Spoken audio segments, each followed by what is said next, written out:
यह एक राजा की अद्भुत कहानी है।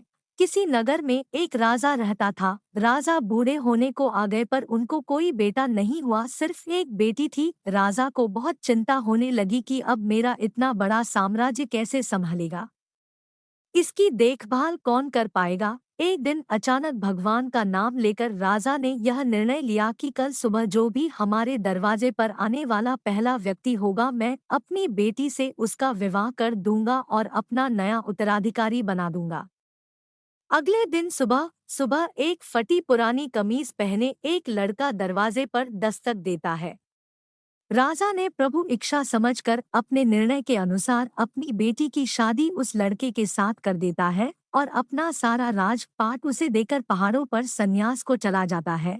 अब ये नया राजा राजपाट के बारे में जानकारी इकट्ठा करने की कोशिश करता है। राज्य कैसे संभालना है, युद्ध में कैसे जाना है, क्या तैयारी होनी चाहिए ताकि बहुत अच्छा राजा साबित हो। उसने अलग अलग काम अपने अलग अलग मंत्रियों को दे रखा था, जैसे राजकोष वित्त मंत्री को, सेना की बाग डोर सेनापति को और ऐसे ही अन्य कई मंत्रियों को अपने मंत्रिमंडल में शामिल कर रखा था। नए राजा के संचालन में राज्य बहुत बढ़िया से चल रहा था। सारी प्रजा पुराने राजा की बहुत तारीफ कर रही थी कि क्या राजा चुना है। महाराज ने समस्त प्रजा के हमदर्द बनकर सदैव खड़े रहते हैं।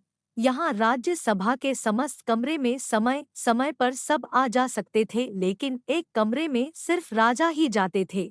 ये इस कोठरी में 10-15 दिन में जाते थे और किसी को जाने की अनुमति नहीं थी, यहाँ तक कि रानी को भी नहीं। अब समस्त दरबारियों को जिज्ञासा हुई कि आखिर इस कमरे में ऐसा क्या है कि कोई उसके अंदर देख भी नहीं सकता। जानने की इच्छा सभी को थी, लेकिन कोई पूछ नहीं पा रहा था। फिर बड़ी हिम्मत करके वित्त मंत्री ने पूछ लिया कि माफ कीजिएगा राजा साहब, लेकिन आखिर इस कमरे में प्रवेश वर्जित क्यों है? क्या है इस कोठरी में? राजा ने उन्हें कुछ नहीं बताया। कुछ दिन बाद सबने कहा कि अब सेनापति ही पूछ सकते हैं। इनकी बात राजा को माननी पड़ेगी। जब सेनापति राजा से कमरे के बारे में चर्चा किया तो राजा ने उन्हें भी कुछ नहीं बताया। यहाँ से सबके मन में एक ही विचार आ रहा था कि अब रानी ही है जो इस जिज्ञासा को समाप्त कर सकती है। सबने रानी से कहा कि आखिर इस कमरे में ऐसा क्या है कि महाराज आपको भी जाने की अनुमति नहीं देते। फिर क्या था? रानी ने तो एकदम जिद पकड़ ली कि अब तो मुझे जानना है। राजा के बहुत समझाने के बावजूद भी जब रानी नहीं मानी तो राजा उन्हें ले गए और कमरे का दरवाजा खोला। देखा तो उसमें कुछ भी नहीं था। एक फटी कमीज और कुछ फाटे कपड़े टंगे थे। सब ये देखकर हैरान थे तो राजा ने बताया कि मैं अपने शुरुआत को याद करने के लिए यहाँ आता हूँ।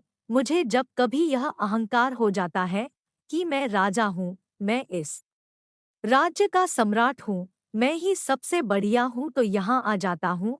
आधे घंटे बैठा रहता हूँ, अपने शुरुआत को याद करता हूँ और अपने आप को बताता हूँ कि मैं यही था, यही मेरी शुरुआत थी। वो तो पुराने महाराज का शुक्र मनाओ कि मुझे राजा बना दिया। थोड़ी देर के बाद जब अहंकार टूट जाता है तो साफ और सच्चे मन से बाहर आ जाता हूँ और अपने प्रजा की सेवा में लग जाता हूँ। यह कहानी हमें बताती है कि अगर जिंदगी में कभी आपको ईगो आ जाए, आप अपने को बेस्ट मानने लगो, आपको लगता है कि मेरे जैसा तो कोई है ही नहीं, तो अपने शुरुआत को याद करिए, अपने स्ट्रगल वाली पुरानी जिंदगी को याद करिए। आप सरल होने लगेंगे, विनम्र होने लगेंगे, जमीन से जुड़ा हुआ महसूस करने लगेंगे।